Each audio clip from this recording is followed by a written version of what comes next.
Shalom. First and foremost, I want to give all praises, glory, and honor to Yahweh by Hashem, Yahweh Shai by Hashem Makakadash. I want to give double honors to the elder apostles of Great Millstone who rule well, and salutations and much love to the rest of you sincere Akim pushing the word in truth and sincerity. This is the cleric Izar coming at you with another lesson. I'm continuing my lot to bring you my ongoing series from excerpts of Hollywood, This Factory of Perverseness, another observation of predictive programming and how art imitates life and vice versa. Just a reminder, the purpose of my videos is to show correlations. Correlation is an observation of a mutual relationship or connection between two or more things. I use movie scenes to extract or extrapolate a narrative. I'm not glorifying the Hollywood culture or life. I have a wide knowledge of films, whether they be foreign or domestic, and I just use snippets as an example to bring out similarities and those correlations. I call this lesson, Let Her Wake Up to an Empty Bed. Okay. The image I have on display is from a movie I watched in recent years. Of course, when I came to the truth, I reflected on this particular scene. And I should say I actually watched this when I was younger. Basically, this movie was released on May 14th, 1982. I was around 17 years of age. I think I watched it later on, probably on VHS. But the title of it is Conan the Barbarian, directed by John Milius. Now, just a brief synopsis. Earlier in the film, Conan's village is massacred by a band of raiders. Conan, played by Arnold Schwarzenegger. His father is killed and ravaged by dogs, and his mother is decapitated in front of him by the villain. Conan and the rest of the children, mainly boys, are led off into slavery. He's eventually set free, and he becomes a thief. He meets and falls in love with a thief by the name of Valeria, who's in this scene as well. She's played by Sandal Bergman. Now, I had the opportunity of meeting Sandal Bergman, and she actually won 2 awards for this particular movie. She won a Golden Globe Award for the New Star of the Year, as well as a Saturn Award for Best Actress. Now, this particular scene, I had to tell her when I met her, so she played her heart out in this scene. But Conan's quest in this particular movie is to find the leaders of the raiders that destroyed his village and murdered his parents. So his goals and his dreams are shared with Valeria, but she just wants to be with him to live happily ever after as a couple. So she basically refuses to take up Conan's quest. But Conan, being motivated by his hatred for the villain and his desire for vengeance, sets off alone after the villain. Okay, and now I'm going to play this scene, and then afterwards I'm going to bring out some scriptures to back up this particular lesson I'm bringing out here. Let me play this for you.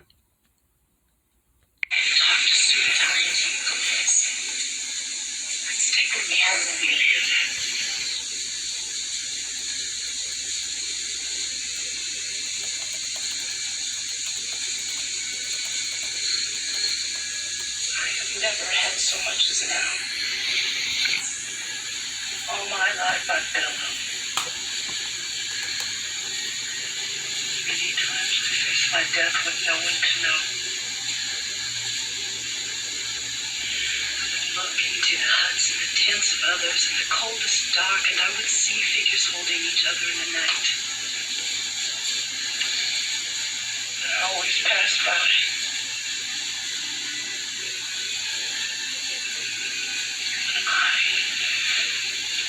That's so hard to find in this world.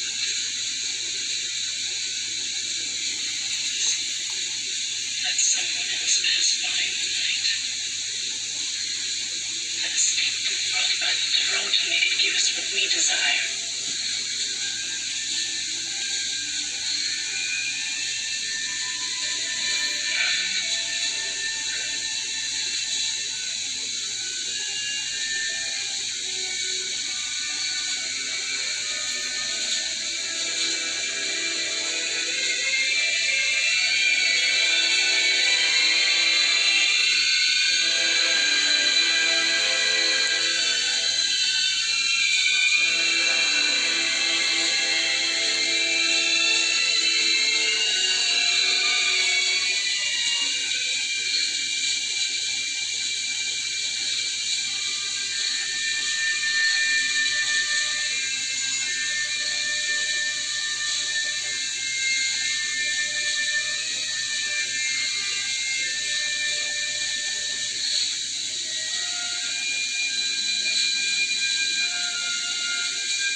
I had to bring that out because when you watch that particular scene, Conan is so focused on what he needs to do. And she's also focused on basically consuming him, because women are the biggest consumers, whether they're out buying things or they're consuming your time. But a scripture that I want to bring out is Proverbs chapter 31, verse 3, where it reads, "Give not thy strength unto women, nor thy ways to that which destroyeth kings."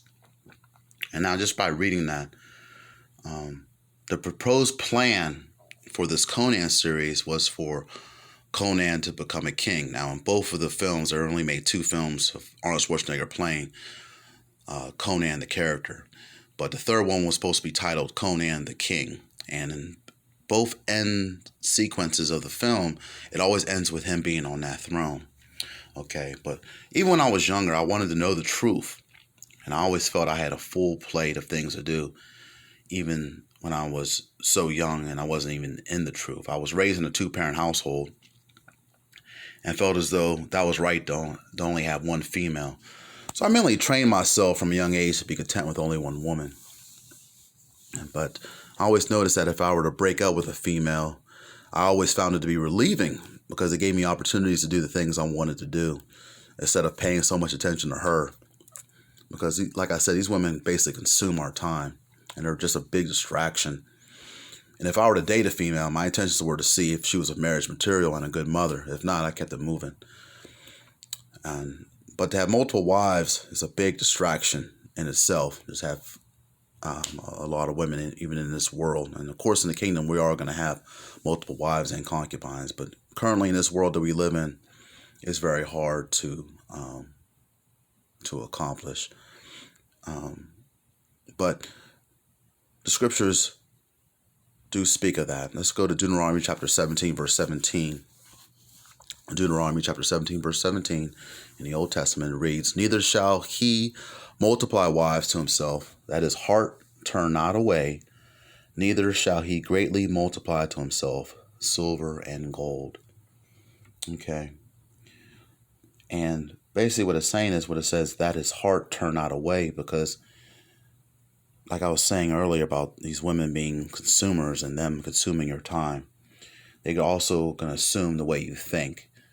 And they're going to turn away, make you turn away, Salakia, what your focus is. Okay. And I can't begin to tell you all the different stories of men that had multiple women that have gotten themselves in so much folly and trouble in this world. And these guys were total numbskulls. Okay.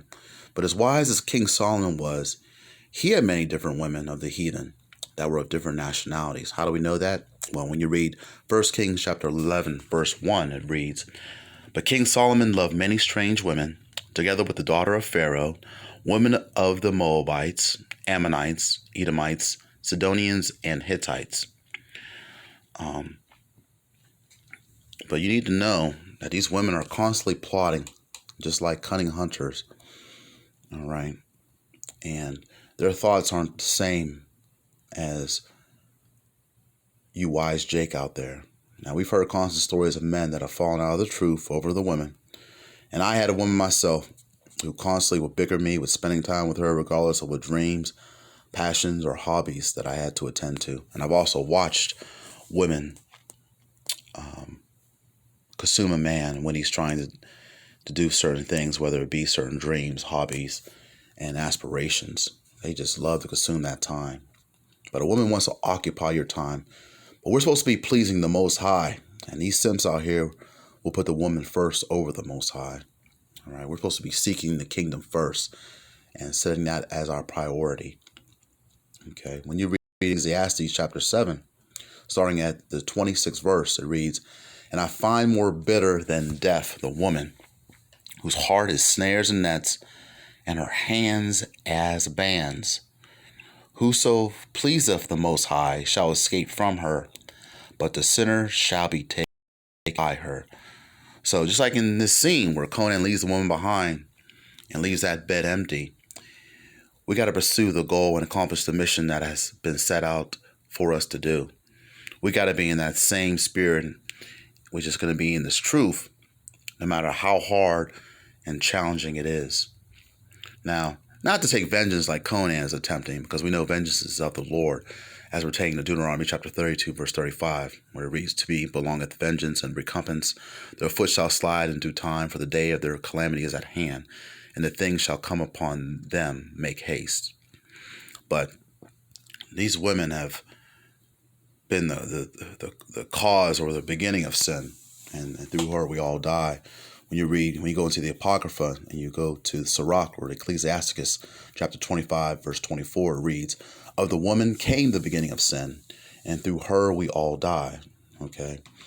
And I like to say, since a woman believed the lie, we all die.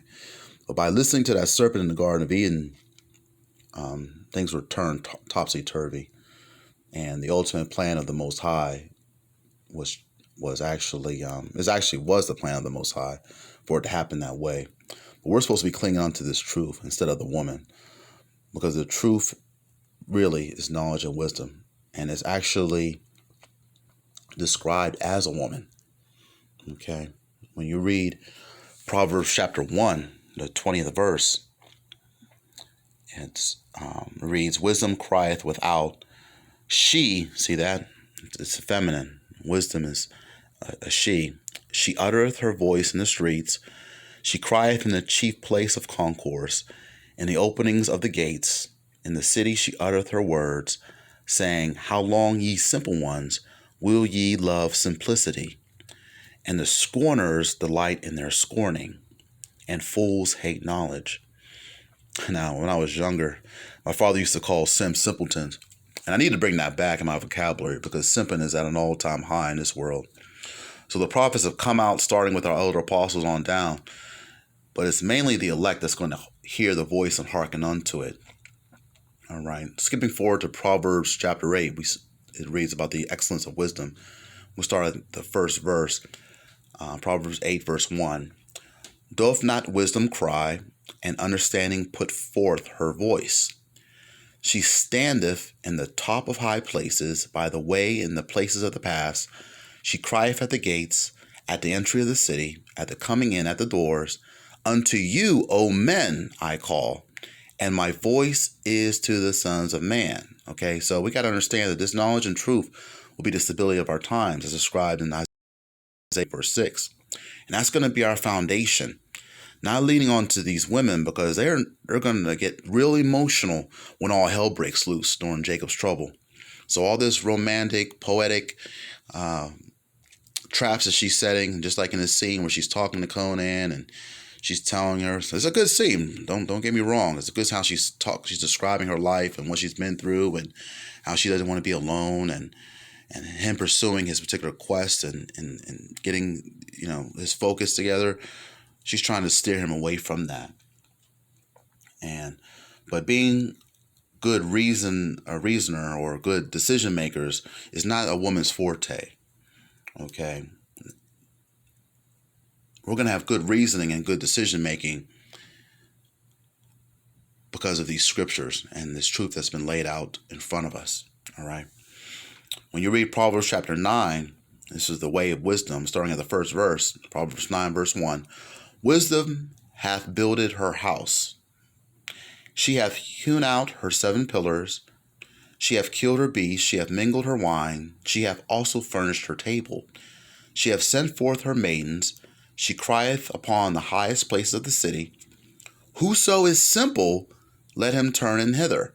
As for him that wanteth understanding, she saith to him, Come eat of my bread, and drink of the wine which I have mingled. Forsake the foolish, and live. Go in the way of understanding." Okay, and I'm just going to end it on this, because I'm going to bring it back to the elect. Because when you read in the book of Revelations, starting at chapter 14, verse 4, it speaks of the Yahushai and the 144,000, which is the elect. Starting at verse 1, I'm going to read down to verse 4. "And I looked, the Lamb stood on the Mount Zion, and with him 144,000, having his Father's name written in their foreheads. And I heard a voice from heaven as the voice of many waters, and as the voice of a great thunder. And I heard the voice of harpers harping with their harps. And they sung as it were a new song before the throne and before the four beasts and the elders. And no man can learn that song but the 144,000 which were redeemed from the earth. Now here's the point. Verse 4. These are they which were not defiled with women, for they are virgins. Now, when it's going into not being defiled with women, it's talking about these strange philosophies. Okay, it's not actually talking about not being women and being virgins in the sense that we speak of in this world, but it's talking about not being defiled with these other philosophies. Okay, continuing on. These are they which follow the Lamb, which whithersoever he goeth. These were redeemed from among men, being the first fruits unto the Most High, unto the Lamb. And in their mouth was found no guile, for they are without fault before the throne of the Most High. Okay, so just summing it up and just to conclude, we just need to be staying focused and not being distracted by these women, especially these women that aren't in the truth at all. And even the women that are in the truth, we still got to seek out the kingdom of the Most High first and not be misled by the folly of this world. Well, I just wanted to share that. Lord willing, this lesson was edifying. I want to give all praise to Yahweh by Hashem, Yahweh Shai, who gives me the strength and spirit to continue to strive and endure in these last days. Shalom to the hopeful elect. And on to the next video.